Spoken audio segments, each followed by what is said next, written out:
Buen día, bienvenidos a la sexta jornada de conferencias virtuales. Mi nombre es Elizabeth Natalie Rosas Rábago, soy profesora investigadora de la Facultad de Derecho Tijuana y en esta ocasión estaré platicando con ustedes acerca de este tema tan relevante como lo es las niñas, niños y adolescentes migrantes no acompañados, estos retos que tenemos hacia la protección internacional. Primero hay que reconocer el contexto que alberga el tema de la migración. Hay que reconocer en nuestro estado que somos un estado de origen, de destino, de tránsito y de retorno de personas migrantes, lo que hace que nuestros territorios sean de grandes flujos migratorios y particularmente Tijuana en este norte de nuestro país, pues bueno, se vuelve una de las ciudades con mayor flujo migratorio. Hay que reconocer también cuáles son los factores que inciden a la migración. Muchas veces está asociada a temas económicos, pero la verdad es que en la actualidad la migración sucede por muchos motivos o por muchos factores. A veces son temas económicos, pero también tiene que ver con contextos políticos, sociales, culturales e incluso hemos visto en los últimos años que hasta se asocia con temas de degradación del medio ambiente, ¿no? Que hace que estas personas migren de sus estados.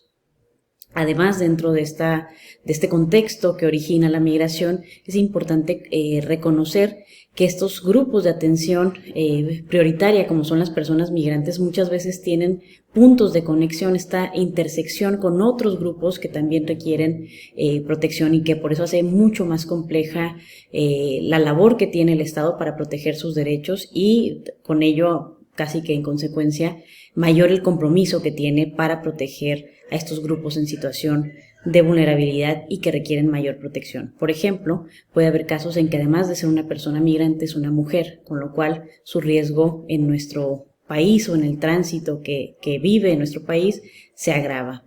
O que sean niñas, niños y adolescentes, como es el caso que vamos a tratar en esta ocasión, o que sean personas de la comunidad LGBTI, personas indígenas, migración agrícola, personas con discapacidad. Todos estos elementos hacen que sea mucho más complejo el respeto a los derechos humanos de las personas migrantes. Nada más para ubicar estadísticamente dónde está la migración de niñas y niños en nuestro país. Por ejemplo, esta es una gráfica que enmarca solamente detenciones ante el Instituto Nacional de Migración de niñas y niños. Podemos ver un 2020 con un descenso que era propio de una situación de pandemia que vivimos el COVID-19, que obviamente limitó el movimiento de personas, no solamente en nuestro territorio, sino en el mundo, pero que a partir de ahí viene un incremento constante, sostenido de la migración de niñas y niños. Insisto, solamente los que están ubicados por el Instituto Nacional de Migración. Quedan fuera todos aquellos que han logrado transitar por nuestro país, incluso para destino, y que no han sido detectados por alguna autoridad migratoria. Por ejemplo, en el 2021 fueron 309.692 detenciones, en el 2022 441.409 detenciones, en el 2023 782.186 detenciones y lo que va de marzo en este momento de las estadísticas al menos, aunque hemos concluido, pues ya se avecinaba que hay un crecimiento prácticamente al doble del 2023.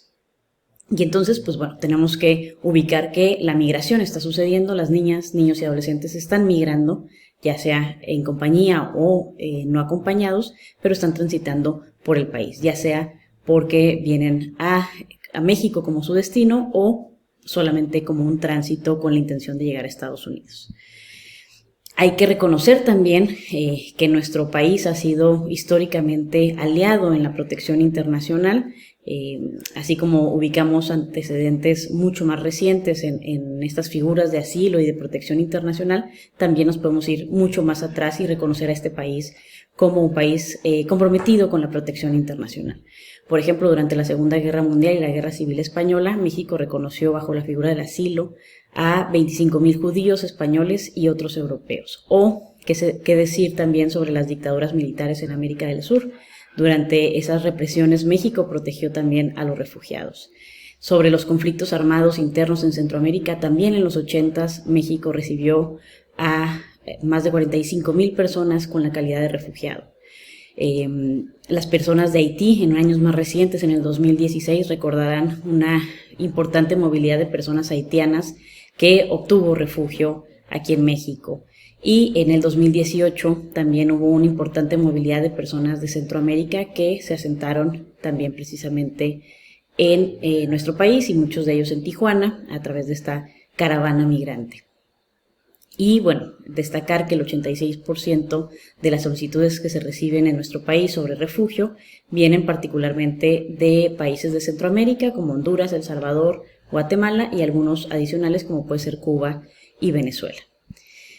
Hay que reconocer también cuál es la normatividad que ampara o protege la migración en el plano nacional, obviamente desde la Constitución, porque la Constitución reconoce los derechos de todas las personas sin importar, por ejemplo, su nacionalidad. En el tema de niñas y niños tenemos la Ley General de Derechos de Niñas, Niños y Adolescentes.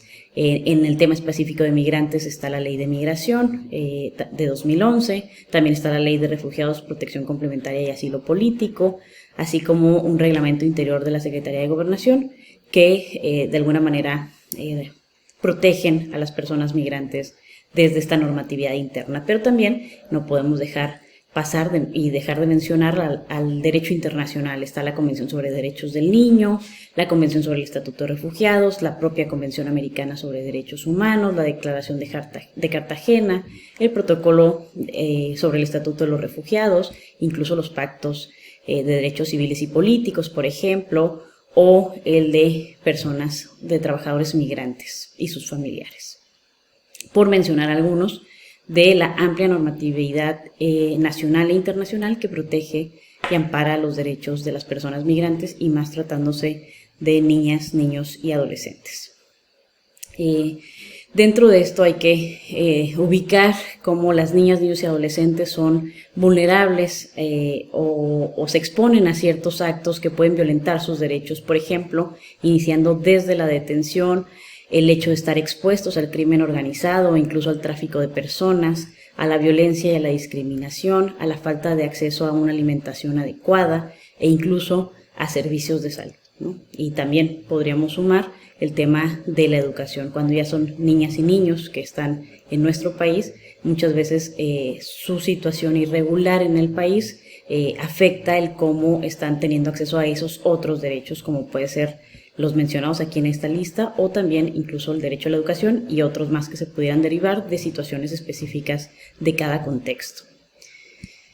¿Cuáles son los principales retos que existen en materia de derechos humanos para acompañar a estas niñas, niños y adolescentes? Uno de ellos, como lo mencionaba hace un momento, es lo que enmarca la criminalización que existe hacia los migrantes. Pensar que los migrantes fueran o son un sinónimo de delincuencia, ¿no? Y eso hace que se enfrenten a diferentes retos en nuestro país.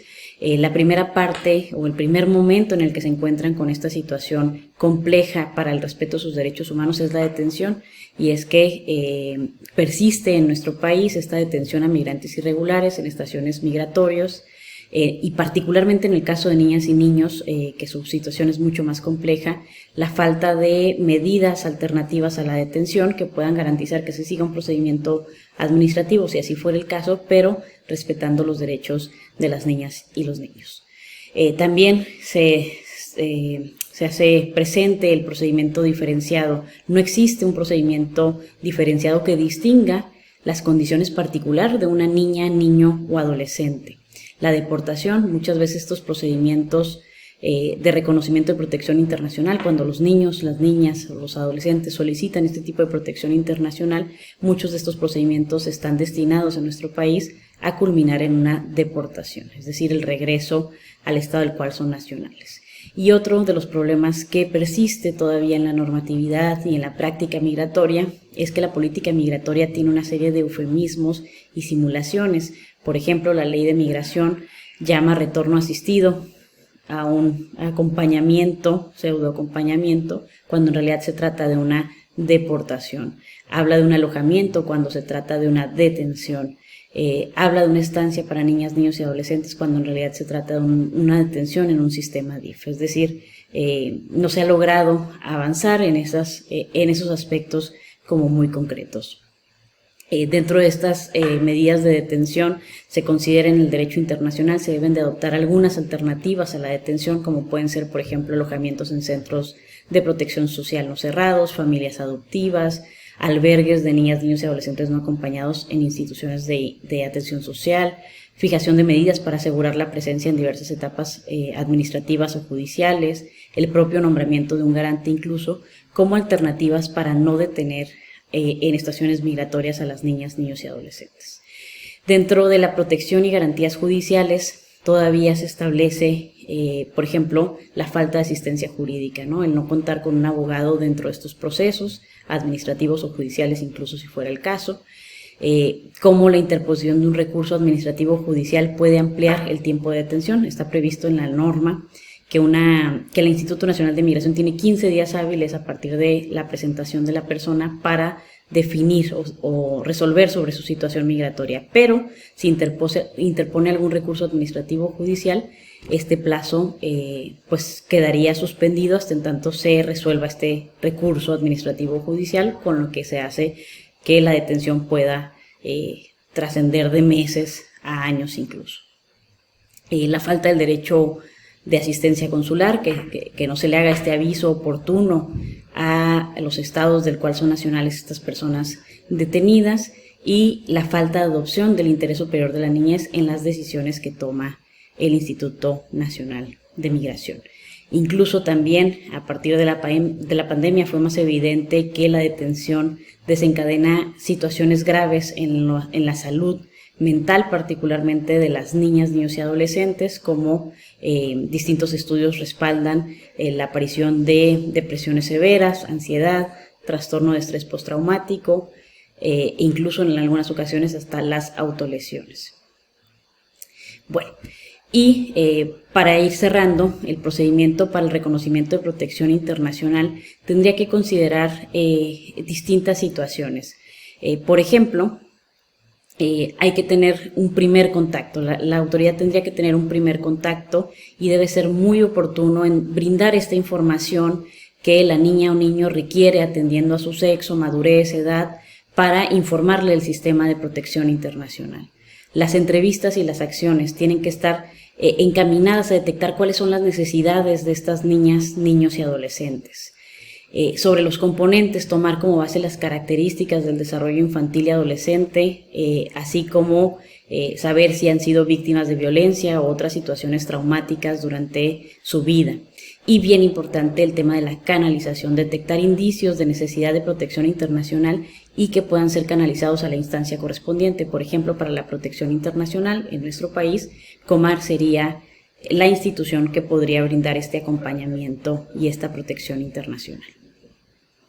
Bien importante que el procedimiento administrativo en nuestro país debe considerar o gira alrededor de la aplicación del interés superior de las niñas y los niños. Esto basado en una observación general del Comité de Derechos del Niño, la número 14, que ha desglosado al interés superior de la niñez como un derecho, como una norma de procedimiento y como un principio. Y esto debe de regir. ¿Qué debe de tomar en cuenta entonces el Instituto Nacional de Migración para evaluar el interés superior de la niñez? Debe considerar la opinión, por ejemplo, de la niña o el niño, su edad, el grado de madurez, sus capacidades, la identidad de la niña o el niño adolescente, la cual incluye características como el sexo, identidad, cultura y género, Debe considerarse el origen étnico y nacional, su religión, creencias, idiomas, personalidad, la situación concreta de vulnerabilidad que tenga esta niña, niño o adolescente, riesgos,